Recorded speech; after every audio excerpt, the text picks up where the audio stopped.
আমি শৰণৰ সম্পৰ্কে আলোচনা কৰিম বুলি কৈছিলোঁ নহয়নে বাৰু? এতিয়া আমি শৰণ সঁচা অৰ্থত তেনেদৰে লৈছোনে নাই, আমি শৰণীয়াসকলে কথাবোৰ অনুধাৱন কৰিব লাগিব। আমাৰ শৰণ শাস্ত্ৰসন্মত শৰণ হৈছেনে নাই? আমি কথাখিনি শাস্ত্ৰৰ লগত মিলাই ল'ব লাগিব। আমাক গুৰুসকলে সেইদৰে শৰণ দিছেনে নাই?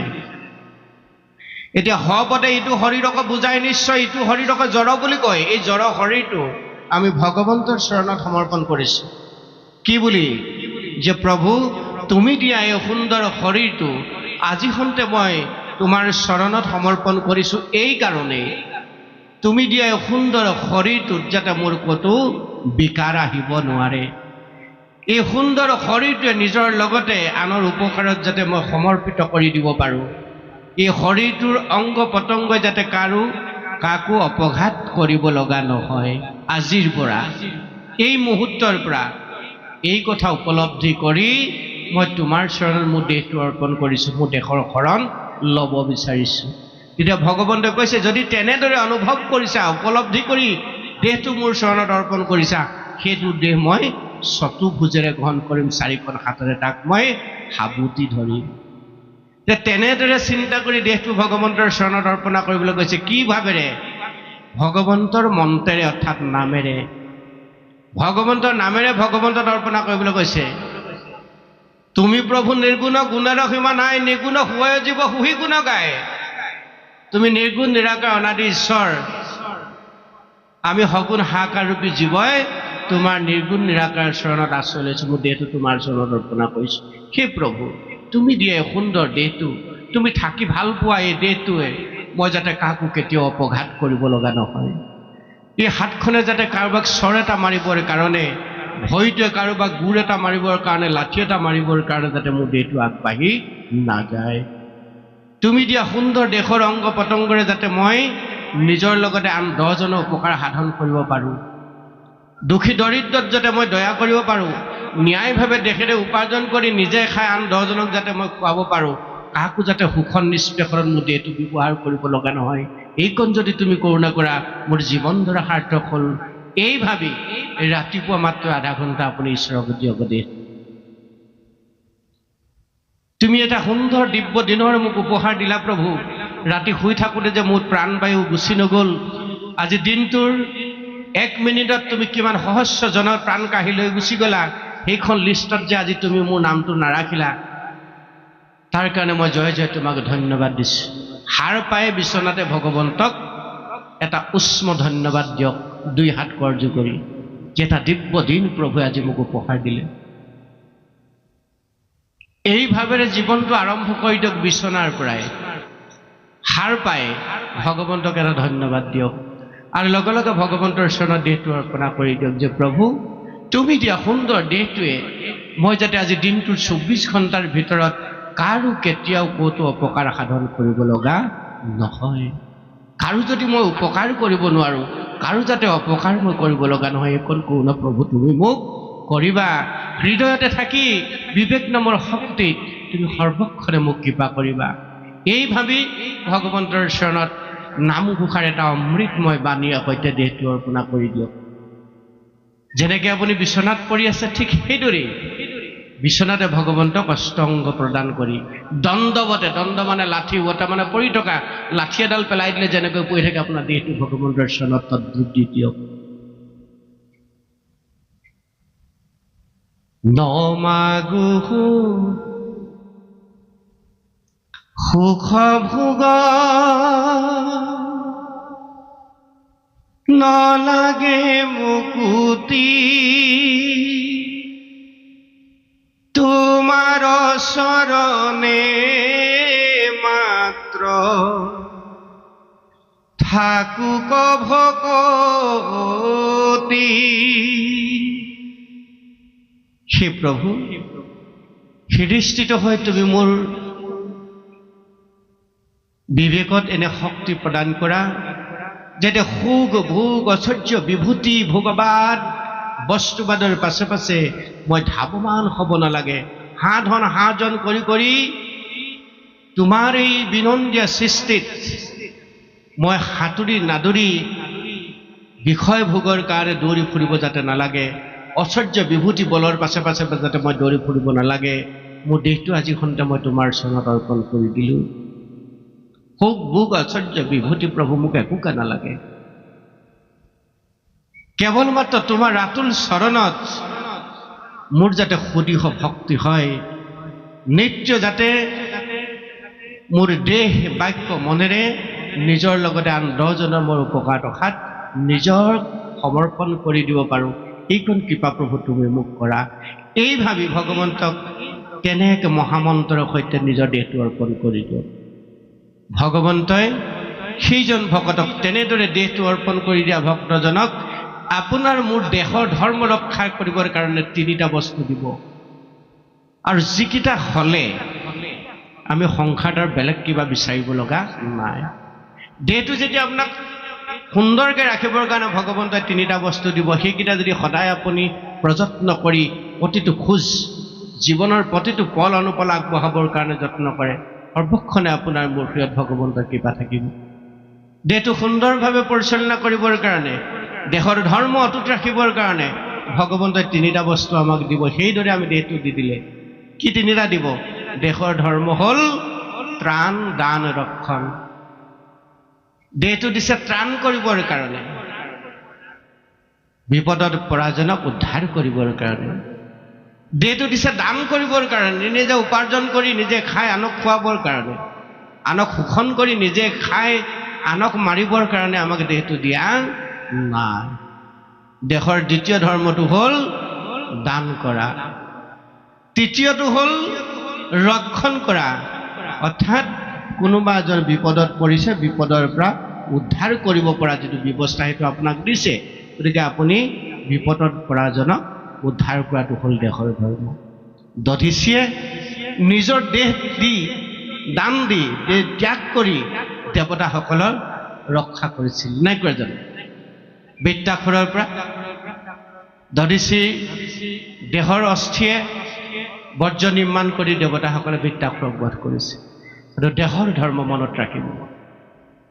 গতিকে আপুনি কোনোবা এজন বিপদত পৰিছে, আৰু অকণমান বিপদলৈ পৰক বুলি যদি গতা মাৰি দিছে, আপুনি যিমান মনেৰে এশৰণীয়া নহওক, যিমান এখন শুদ্ধ সমাজত বাস কৰিছোঁ বুলি আপুনি সংকল্প কৰি তাত নাথাকক কিয়, আপোনাৰ দেহৰ ধৰ্ম ৰক্ষা কৰা নাই। মনত ৰাখিব, আপুনি এইখন সমাজতে থাকি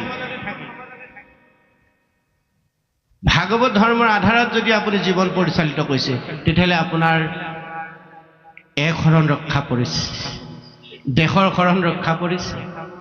আপুনি ভাল এখন সমাজত সমাদিত এখন সমাজত থাকি আপুনি যদি কৰ্মবিলাক হিতে বিপৰীত কৰিছে, তেতিয়াহ'লে আপোনাৰ কোনো ধৰণৰ ভাগৱত ধৰ্ম, শৰণ ধৰ্ম বা দেশৰ ধৰ্ম আপোনাৰ ৰক্ষা কৰা নাই। দেহেৰে যদি অহনিশে কাৰোবাক মাৰিছে, কাটিছে, আনহে নালাগে, দেশৰ ইন্দ্ৰিয় তৃপ্তিৰ কাৰণে যদি আপুনি নাখাবলগীয়া খাদ্য অহনিশে খাই আছে, তেতিয়াহ'লে ভাগৱত ধৰ্ম আপুনি যিমান সুন্দৰকৈ ভাগৱত পঢ়িলেও, ভাগৱত প্ৰবচন কৰিলেও আপুনি ভাগৱত ধৰ্ম ৰক্ষা কৰিব পৰা নাই। আৰু যেতিয়ালৈকে তেনেদৰে ভাগৱত ধৰ্ম আপুনি মই ৰক্ষা কৰিব নোৱাৰিম, তেতিয়ালৈকে ভগৱন্তৰ কৃপাও আমাৰ শিৰত নপৰিব। এইটো হ'ল দেহ অৰ্পণৰ বস্তু, দেশৰ ধৰ্ম। এইটোক কৈছে দেশৰ শৰণ, কায় শৰণ, মনত ৰাখিব। দ্বিতীয়টো হ'ল বাক্যৰ শৰণ। দেহটো দিয়াৰ লগে লগে বাক্যবিলাক ভগৱন্তক দি দিয়ক যে প্ৰভু তুমি দিয়া সুন্দৰ দেহটো মই তোমাৰ চৰণত সমৰ্পণ কৰিলোঁ, আজি সন্তে যাতে দেহে কাকো অপঘাত কৰিব লগা নহয়। এইটো হ'ল দেহ অৰ্পণ। দ্বিতীয়তে বাক্যবিলাক আমি ভগৱন্তৰ চৰণত দিম যে প্ৰভু তুমি দিয়া মুখখনে মই অমৃতময় বাক্য যাতে সৰ্বক্ষণে বুলিব পাৰোঁ, এইখন মুখেৰে কাৰো অন্তৰাত্মাত আঘাত লগা এটা বাক্য যাতে মই বুলিব লগা নহয় আজি দিনটোৰ 24 ঘণ্টাৰ ভিতৰত। এইখন মুখেৰে কাৰো অন্তৰাত্মাত আঘাত লগা যাতে এটা বাক্য বুলিব লগা নহয়, কাৰণ তুমি সমস্তৰে হৃদয়ত আত্মাৰূপে বিৰাজমান হৈ আছে। মোক কোনোবাই চিকুট এটা মাৰিলে মই যেনেকৈ দুখ অনুভৱ কৰোঁ, মোক কোনোবাই বেয়াকৈ এষাৰ ক'লে যেনেকৈ মই অন্তৰত আঘাত এটা অনুভৱ কৰোঁ, ঠিক এইখন মুখেৰে যদি মই কাৰোবাক তেনেকৈ কওঁ, অন্ততঃ তুমি থকা হৃদয়খনৰ সেইজনেও তেনেদৰে দুখ অনুভৱ কৰিব, যাতে কাৰো অন্তৰত আঘাত লগা বাক্য এইখন মুখেৰে মোৰ নোলায়। সদা সৰ্বদা নিজৰ লগতে আন 10 জনৰ উপকাৰ সাধন হোৱা বাক্যহে যাতে এখন মুখেদি মোৰ ওলায়, এইকণ কৰোণা প্ৰভু তুমি মোক কৰিবা, এই বুলি মই তোমাৰ চৰণ মোৰ বাক্যবিলাক সমৰ্পণ কৰিছোঁ। এই ভাবেৰে এই চিন্তাৰে আপুনি সাৰ পাই বিচনাতে নামঘোষাৰ এটি মহামন্ত্ৰৰ সৈতে ভগৱন্তৰ বাক্যবিলাক অৰ্পণা কৰি দিয়ক। অজস্ৰ মন্ত্ৰ আছে নামঘোষা, এহিমানে মাত্ৰ মহামন্ত্ৰ দুখঘোৰ সংসাৰৰ বিকহাৰী। সংসাৰৰ দুখ বিষ নাশ কৰিবৰ কাৰণে মহামন্ত্ৰ ভগৱন্তই দি থৈছে, তাৰ ভিতৰতে আপুনি বাছি লওক এভাগী মন্ত্ৰ। মুখে লৈবু নামে প্ৰভু কৰ্ণে তব কথা,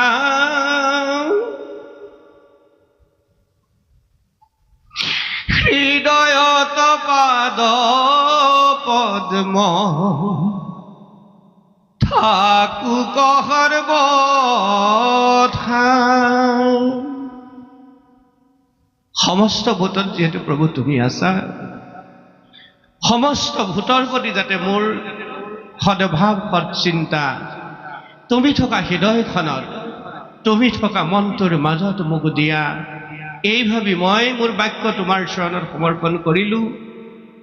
মোক জন্ম দিয়া পিতৃ মাতৃৰ প্ৰতি মোৰ যিটো শ্ৰদ্ধা ভক্তি, মোৰ পিতৃ মাতৃ সমবয়স সকলোৰে প্ৰতি যাতে সেই শ্ৰদ্ধা ভক্তি মোৰ সদা অটুট থাকে। কাৰণ আদ্য গুৰু মোৰ পিতৃ মাতৃ, জীৱিত কালত যি পুত্ৰ কন্যাই নিজ পিতৃ মাতৃক সাক্ষাৎ ভগৱান বুলি ভাবিব নোৱাৰিলে,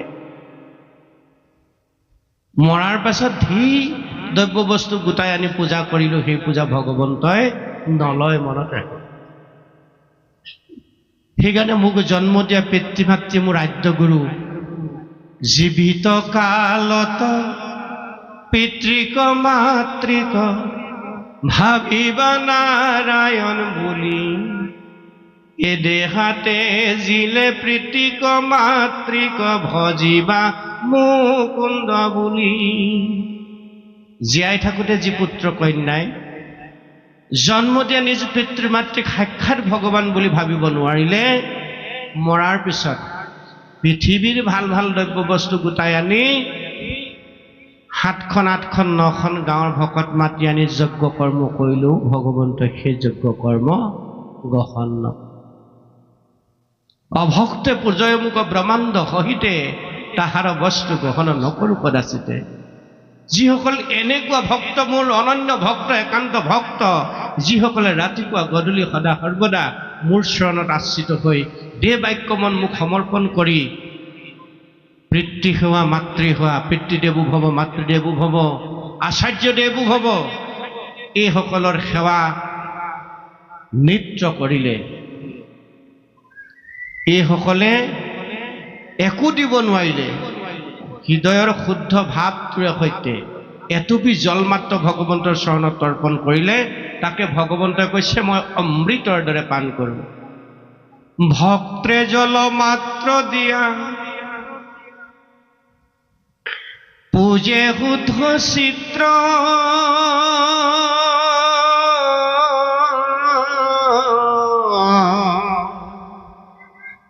তাক পাই ভুঞ্জু মই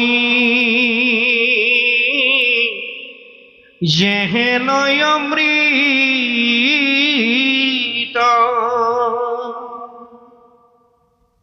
যিজন মোৰ পৰম ভক্ত সুখীৰ বান্ধৱ, তেওঁ দ্ৰব্য বস্তু গোটাই মোক পূজা কৰিব নোৱাৰিব পাৰে, কিন্তু হৃদয়ৰ নিভৃত কোণৰ যদি ভক্তি অঞ্জলি মোৰ চৰণত অৰ্পণ কৰে, তাক মই অমৃতৰ দৰে পান কৰোঁ, গ্ৰহণ কৰোঁ।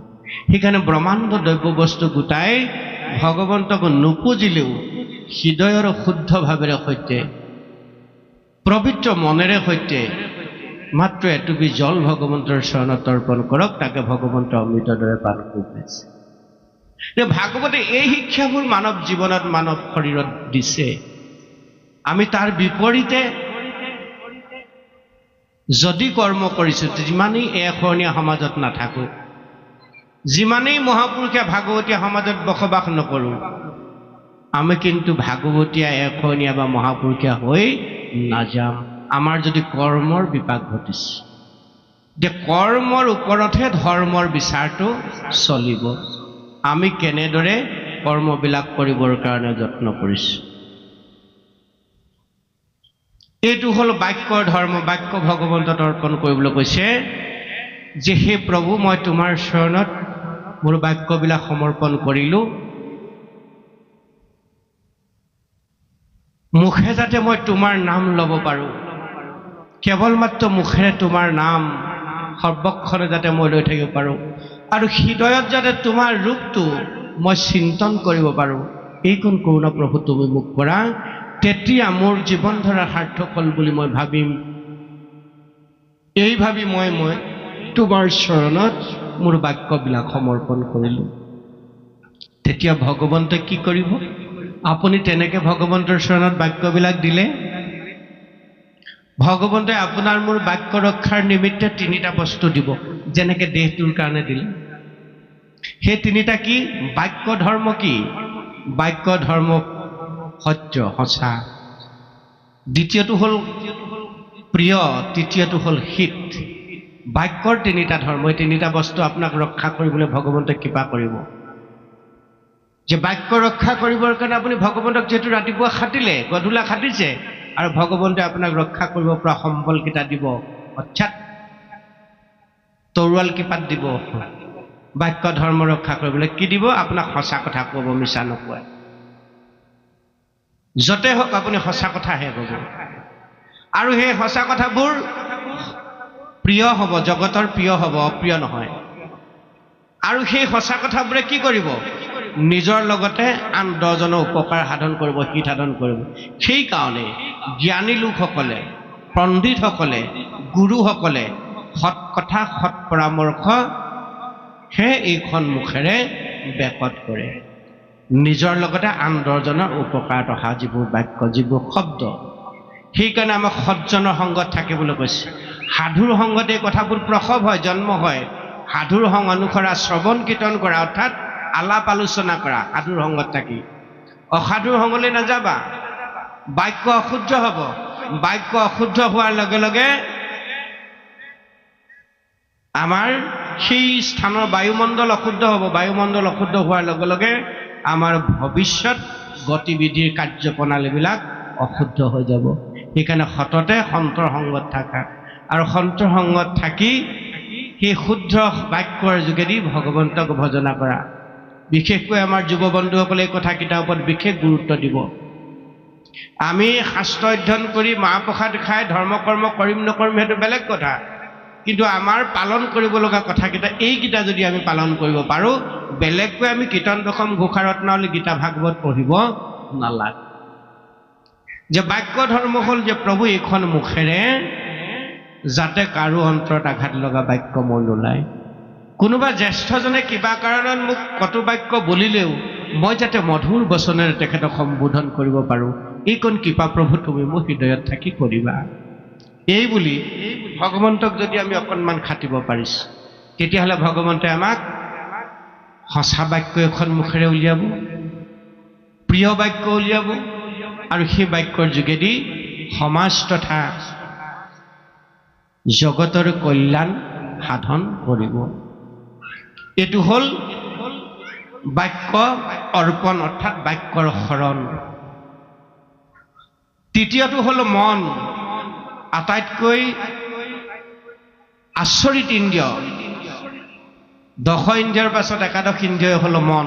গতিকে এই 10 ইন্দ্ৰিয়, দুদান্ত ইন্দ্ৰিয়, মন একাদশ ইন্দ্ৰিয়। একাদশ ইন্দ্ৰিয় মনে আমাক লতিঘটি কৰি থাকে। এই মনটো আমি এতিয়া ভগৱন্তৰ চৰণত অৰ্পণা কৰি দিব লাগে। মনটো ভগৱন্তৰ চৰণত দিব লাগে। মনটো দিব পাৰিলেই এই যে আমি ইয়াত আজি দিনটো আহি বহি আছোহি, আমাৰ কাৰ্যটো সঠিক হ'ব। আমি ইয়াত বহুতে এতিয়া জোৰ জবজ কৰি বহিহে আছোঁ, মনটো কিন্তু ইয়াত নাই। বহুতৰে আছে, বহুতৰে নাই। কাৰণ অনুষ্ঠানটা আমাৰ ইমান বছৰৰ মূৰত আমি পাইছোঁ, 3 দিনীয়াকৈ আমি তাত বহি থাকিব লাগে কাৰণে আহি ঘৰৰ সকলো কথা পাহৰি ইয়াত বহি আছোঁ, হয়নে? কৃষ্ণ কথা শুনিব লাগে কাৰণে কাণকেইখনে আমি শুনিছোঁ, কিন্তু মনটো হ'লে বেলেগত লাগি আছে। চেনী মাই অহা হ'লে আজি বৰ ভাল আছিল, চেনী মাইনো কেলে নাহিলে? চেনী মাৰিলে মনত পৰিছে কাৰোবাৰ, নহয়নে? কাৰোবাৰ কবিতালৈ মনত পৰিছে, নাই পোৱা জানো? তেনেকুৱা সখী কিজনীলৈ আজি তাইও যদি আহিলেহেঁতেন। মনে বেলেগ বেলেগ কথা আমি ভাবি আছোঁ। সেই দুদান্ত মনটো আমি ভগৱন্তৰ চৰণত দিব লাগে।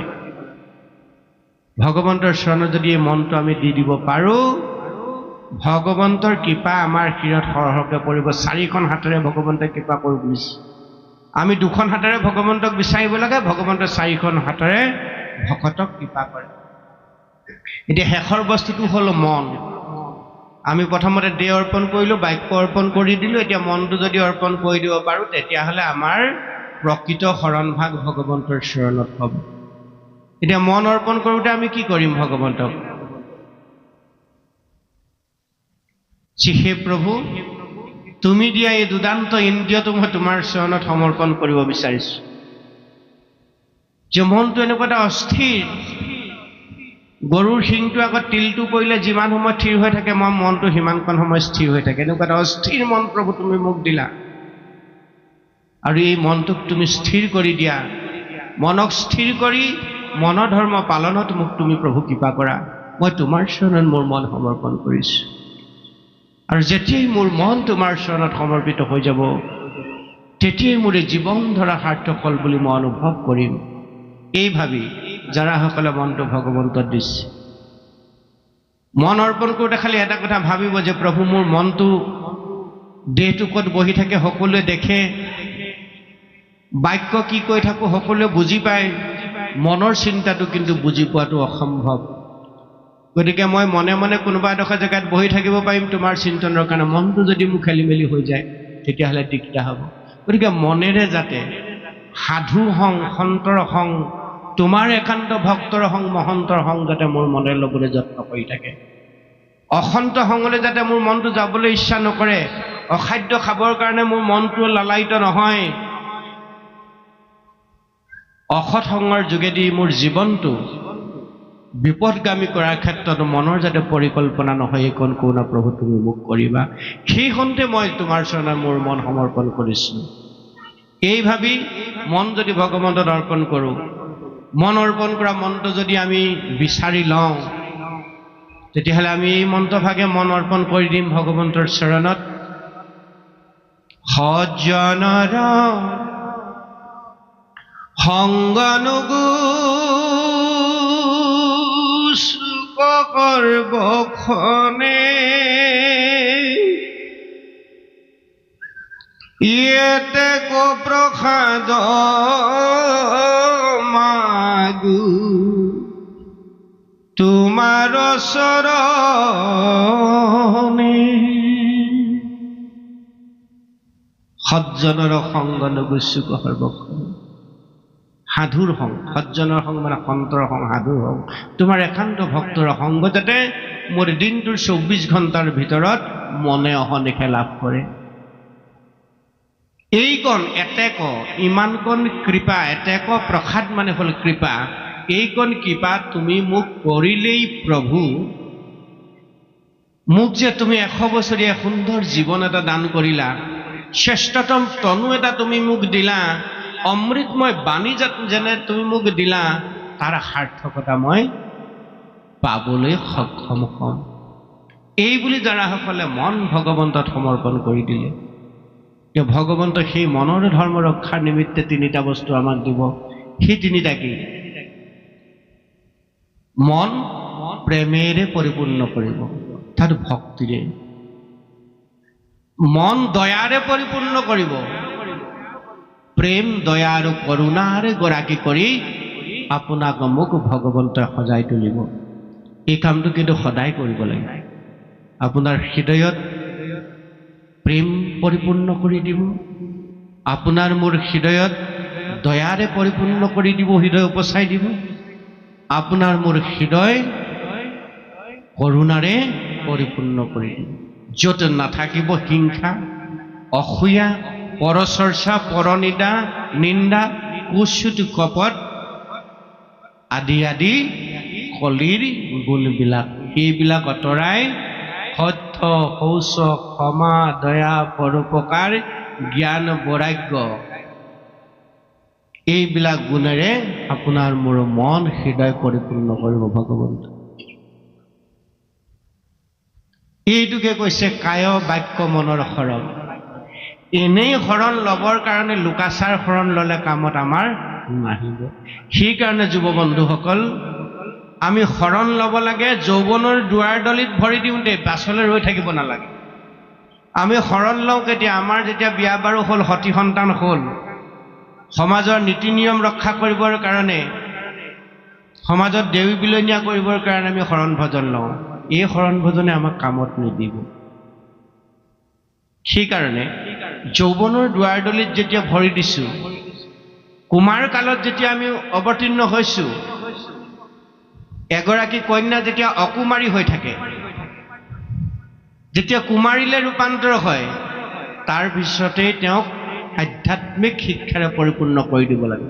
অৰ্থাৎ এগৰাকী কন্যা সন্তান মাতৃ হোৱাৰ সৌভাগ্যৱান যিদিনাৰ পৰা হৈছেগৈ, সেইদিনাৰ পৰাই তেওঁক আধ্যাত্মিক ঈশ্বৰৰ লগত সংপৃক্ত কৰাই দিব লাগে। অৰ্থাৎ কায় বাক্য মনৰ শৰণ ভাগ সেইদিনাই আধ্যাত্মিকভাৱে ভগৱন্তৰ চৰণত দিয়াই দিব লাগে।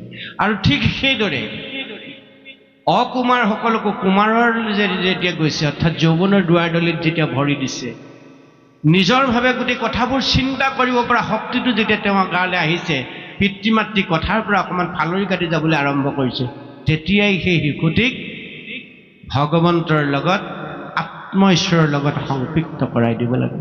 যে মই কোন, ক'ৰ পৰা আহিলোঁ, মই আছোঁ ক'ত, কৰিছোঁ কি, মই কি কৰিব লাগে, কি কৰিলে মই ক'লৈ যাম, যে মোৰ মৃত্যু আছে, জন্ম হৈছোঁ মই মৰিবৰ কাৰণে, মোৰ মৃত্যু মই কেনেকুৱা অমৃত মই কৰিব পাৰোঁ, এই কথাবোৰ আমাক কোনে কৈ দিব?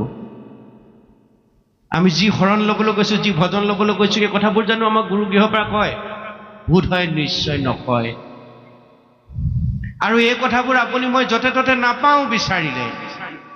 প্ৰসৱয় সাধুৰ সংগত আজি সৌধ নিৰ্মাণ কৰি 3 দিনীয়াকৈ আপোনালোকে এখন সাধুৰ সন্তৰ সংঘ ইয়াত প্ৰতিষ্ঠা কৰিছে। তো ইয়াতহে এই কথাবোৰ প্ৰসৱ হ'ব, জন্ম হ'ব। য'তে ত'তে নাথাকৈ হৰিনাম ৰত্ন, মহন্ত দোকানী কৰি ৰাখে মহাযত্ন। আপুনি মই এই কথাবোৰ এইফালে ধনৰ এটা টোপোলা লৈ, এইফালে এটা ধনৰ টোপোলা লৈ যদি গোটেই পৃথিৱী পৰ্য্যতি ঘূৰি ফুৰোঁ, এই এনেকুৱা অমৃতময় তত্ত্বগধুৰ জীৱনৰ পৰম অমূল্য ৰত্ন কথাবিলাক আমি নাপাম।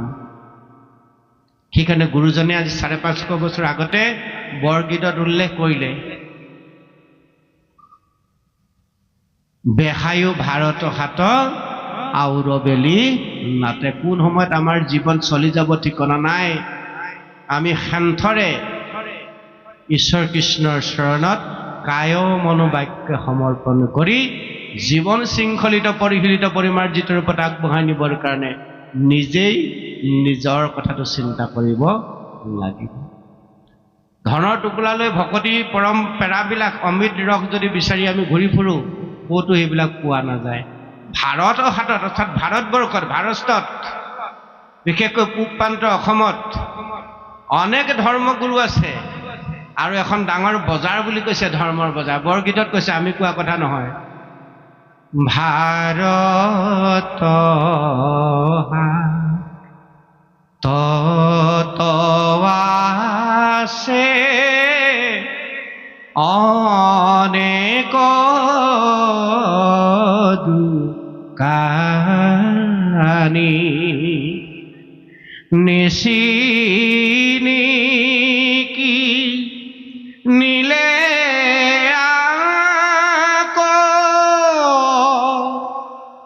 মিলিবে বিঘিনি,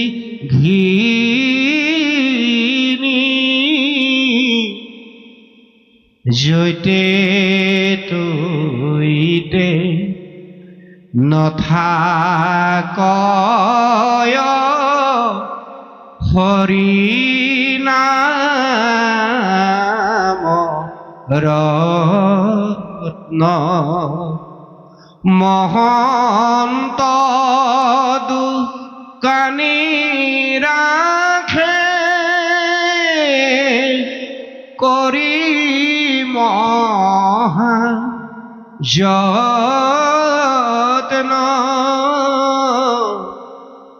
বেহায়ো ভাৰত হাত আউৰ বেলি না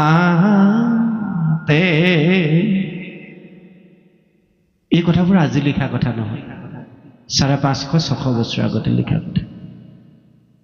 ই আজিও প্ৰাসংগিক আমাৰ সমাজত।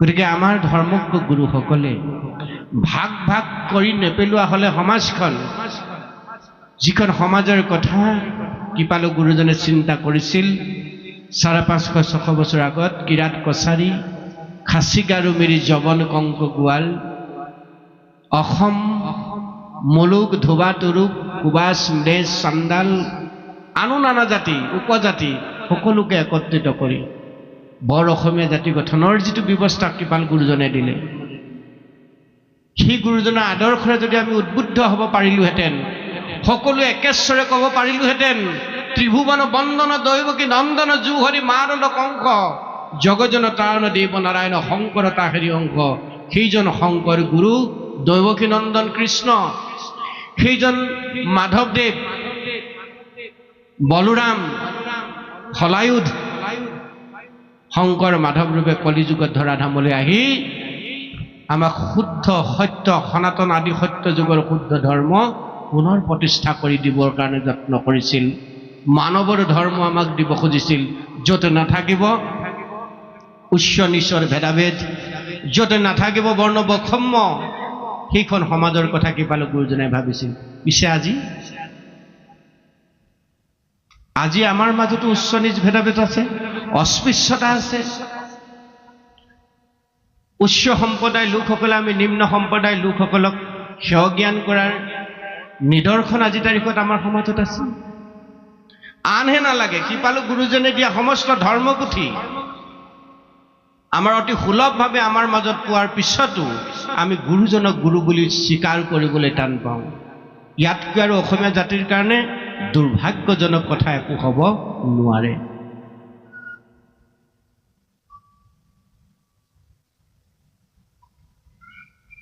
গতিকে আমি শাস্ত্ৰ অধ্যয়ন কৰিলে গোটেই কথাখিনি বুজি পাই গৈ থাকিম।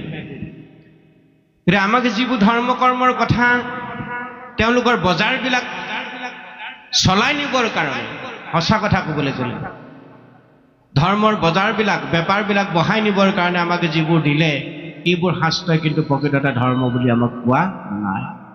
এইবোৰ কৰ্মকাণ্ডহে, এই কৰ্মকাণ্ড অজ্ঞানীৰ কাৰণেহে ৰাখিছে, বৈষ্ণৱ মাৰ্গৰ কাৰণে ৰখা নাই। ৰাখিলত কৰ্মকাণ্ড অজ্ঞানীৰ পদে, কৰ্মিক নেৰিব ঘূৰ পৰম আপদে, পাখন দেখে কৰ্মৰ কথা কহে সৰ্বদাই, শুকৰে যি মতে সদা ফুৰে বিষ্ঠা খায়। শুকৰ মানে গাহৰি, গাহৰিয়ে যেনেকৈ গ্ৰাম্য শোধন কৰে বিষ্ঠা খায়, ঠিক সেইদৰে ঈশ্বৰৰ ব্যতিৰেকে কৰা কৰ্মবিলাক শাস্ত্ৰই সেই শুকৰৰ লগত, শুকৰৰ কৰ্মৰ লগতহে তুলনা কৰিছে। গতিকে খুব সাৱধান। সেইকাৰণে ভগৱন্ত প্ৰভুৱে এই একাদশ স্কন্ধত পৰম তত্ত্ব কথাখিনি কৈ গৈছে যে মোৰ চৰণতে ভজা। অৰ্জুনক কৈছে গীতাত অষ্টাদশত, মন্মনা ভৱ মদ ভক্ত মজ্জা আজি মাং নমস্কাৰ মামে বৈশ্যসি সত্যং তে প্ৰতিজানে প্ৰয়োজীৱে। সেই সখা অৰ্জুন সমস্ত ত্যাগ কৰি কেৱল মাত্ৰ মোকে ভজা, মন্মনা ভৱ মোকে ভজা, মদ ভক্ত মোকে ভজা,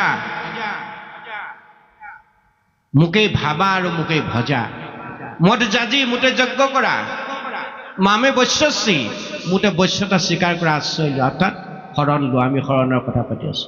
সত্যংতে সত্য কৰি কৈছো, প্ৰতিজানে নিষ্ঠকৈ জানিবা, খাটাংকৈ জানিবা, প্ৰয়োজীমে উদ্ধাৰ কৰি।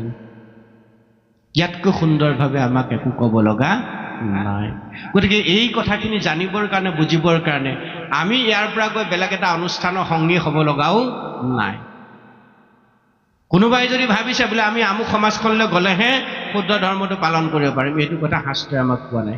আমি য'তেই আছো কিন্তু কৰ্মবিলাক শাস্ত্ৰসন্মতভাৱে কৰিবলৈ যদি আমি যত্ন কৰোঁ, তেতিয়া সেই 600 বছৰ 500 বছৰ আগতে ভবা সমাজখন আমি পুনৰ আহিব লগা প্ৰজন্মটো হাতত দি থৈ যাব পাৰিম।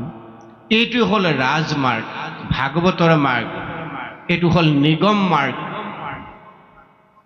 এই কথাটো আমাক কৈছে। আমি তেনেদৰে যদি ৰাতিপুৱা শৰণ লৈছোঁ ভগৱন্তৰ চৰণত, কায় বাক্য মন সমৰ্পণ কৰি, বেলেগকৈ কীৰ্তন দশম ঘোষা ৰত্নাৱলী গীতা ভাগৱত কিয় পঢ়িব লগা আছে?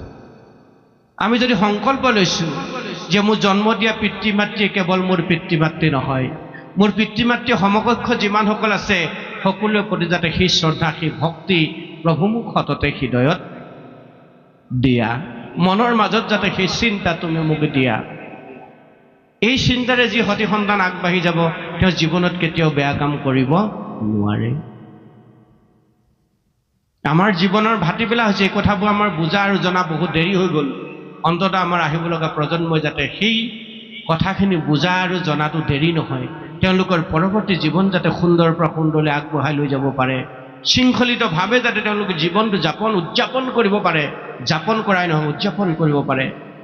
তাৰ কাৰণে আমি যৌৱনৰ দুৱাৰ দলিত ভৰি দিওঁতেই ভাগৱতৰ আশ্ৰয় হ'ব লাগে। ভাগৱতত কোন আছে? সাক্ষাৎ ভগৱন্ত আছো বুলি কৈছে। সেইকাৰণে শৰণ ল'ব লাগে ভাগৱতৰ সন্মুখত, ভগৱন্তৰ বাগ্মূৰ্তিৰ সন্মুখত। আমি শৰণ লৈছোঁ ঠিকেই বাগ্মূৰ্তি প্ৰতিষ্ঠা কৰি, কিন্তু শৰণ লওঁতে কেনেদৰে ভগৱন্তৰ চৰণত লৈছোঁ, আটাইতকৈ ডাঙৰ কথাটো হ'ল সেইটো। ভাৱবিলাকে ভগৱন্তত কেনেকৈ বিকিৰণ কৰিছোঁ, কেনেকৈ দিছোঁ। যে ধূপ কাষ্ঠ জ্বলাইছোঁ, বন্তি জ্বলাইছোঁ, তেল জ্বলাইছোঁ ভগৱন্তক যে প্ৰভু তুমি মোক দুখন বিলাসী গাড়ী দিয়া, গাঁওখনৰ ভিতৰতে মোক সৰ্বশ্ৰেষ্ঠ একচ্ছত্ৰীয় সম্ৰাট কৰি দিয়া, একে ৰাতিৰ ভিতৰতে কোটিপতি কৰি দিয়া। এই চিন্তাই যদি আমি ভগৱন্তৰ চৰণত শৰণ লৈছোঁ, ভজনা কৰিছোঁ, তেতিয়াহ'লে নহ'ব।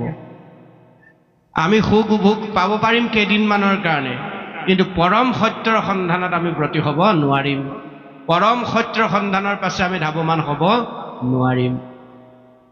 সঁচা কথা ক'বলৈ গ'লে আমি ভগৱন্তকো ঠগোঁ, প্ৰতি মুহূৰ্তে মুহূৰ্তে ভগৱন্তক ঠগোঁ। ধুনীয়াকৈ সাজযোৰ পৰিধান কৰি আহিছোঁ হয়, এই অনুষ্ঠানলৈ আহিছোঁ হয়, নহয়নে বাৰু? ইয়াত আমি অৰিহণা গুৱা পাণ লৈ আহিছোঁ, গুৱা পাণটো লৈ আহিছোঁ, কি আছে ভিতৰত চোৱা নাই, পাণ তামোলৰ টোপোলা এটা লৈ, ধূপ কেইডালমান লৈ, মিঠাতেলৰ বটল এটি লৈ পিনি চাকি জ্বলাই ভগৱন্তক প্ৰাৰ্থনা কৰিবলৈ আহিছোঁ। কিন্তু নিজে খোৱাৰ বেলিকা ভাল বস্তু খাওঁ, দাইলো ভালকেইটা খাওঁ বাছি বাছি আনি, আলু ভালটো আনো বাছি বাছি, হয় নহয়? বজাৰ কৰিবলৈ যাওঁতে পইচা দিছোঁ যেতিয়া ভালকেইটা আমি নিজে খুচৰি মুচৰি সময় নষ্ট কৰি বাছি লৈ আনো। তাৰমানে তেলো ভালকণ খাওঁ, ধাৰা, ইঞ্জিন ইত্যাদি ইত্যাদি ভালৰ যিখিনি ভাগ। কিন্তু ঈশ্বৰৰ কৰ্ম বেলেগে। ধৰ্ম কৰিবলৈ যাওঁতে ভালটো আমি নকৰোঁ, খেচেং মেচেং যিহকে পাওঁ তিহকে কৰোঁ। এই ধৰ্মহে কৰিছোঁ দিয়া, যেনে তেনে হ'লেই হ'ল। কিন্তু তাৰমানে যিখিনি তেল আমি নাখাওঁ, বটলত ভৰাই থ'ম, বেয়া তেলখিনি আনি ভগৱন্তক দিওঁ, প্ৰভু যেনে তেনে আৰু তোমাৰ ওচৰত বন্তি আগত দিছোঁ, সেই বটলৰ তেলটোহে দিয়া, হয় নহয়? আনি তাতো আমি কৃপণালি কৰোঁ ভগৱন্তৰ ওচৰত। এতিয়া ভগৱন্তই পৰা আমাক কেনেকৈ পোনে পোনে কৃপা কৰিব চাওকচোন।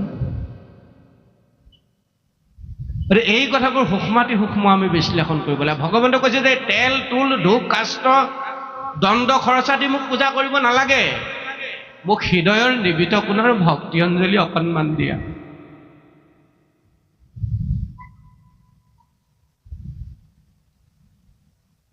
যিকণ পালে ভগৱন্তই পৰম তৃপ্তিৰে আনন্দৰে গ্ৰহণ কৰে। সেই সখা হৃদয়ৰ নিভিত কোণৰ ভক্তি অঞ্জলি তুমি মোৰ ওচৰত অৰ্পণ কৰা, তাকে মই অমৃতৰ দৰে পান কৰিম। অসহ্য বিভূতি সমস্ত মোক পূজা কৰিব নালাগে। সেইকাৰণে ভগৱন্ত প্ৰভুৱে কৈছে, সিজন মোৰ প্ৰিয় ভক্ত যিজনে কায় বাক্য মন সুদীহ বিশ্বক একান্তভাৱে মোৰ চৰণত সমৰ্পিত হ'ল। মোৰ চৰণত সেইদৰে কায় বাক্য মন সমৰ্পণ কৰি দিলে, ব্ৰহ্মাণ্ড দ্ৰব্য বস্তু নহ'লেও হৃদয়ৰ নিভিত গুণৰ ভক্তি অঞ্জলিয়ে মোক তৰ্পণ কৰিলে, তাকে মই অমৃতৰ দৰে গ্ৰহণ কৰোঁ। অভক্তে পূজয় মোক ব্ৰহ্মাণ্ড সহিতে, তাহাৰ বস্তু গ্ৰহণ নকৰোঁ কদাচিতে। ভক্তে জল মাত্ৰ দিয়া পূজে শুদ্ধ চিত্ৰ, তাক পাই ভুঞ্জি মই যেহেন অমৃত।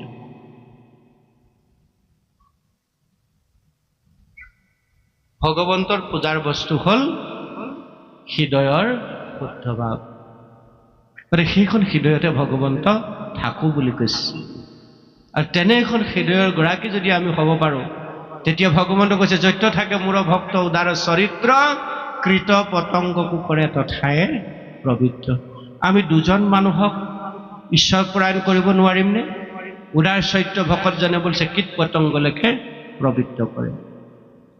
সেই মানসিকতাৰে আমি নিজক প্ৰস্তুত কৰিবৰ কাৰণে ভাগৱতে প্ৰতি মুহূৰ্তে মুহূৰ্তে আমাক উপদেশ নিৰ্দেশনা দি আহিছে।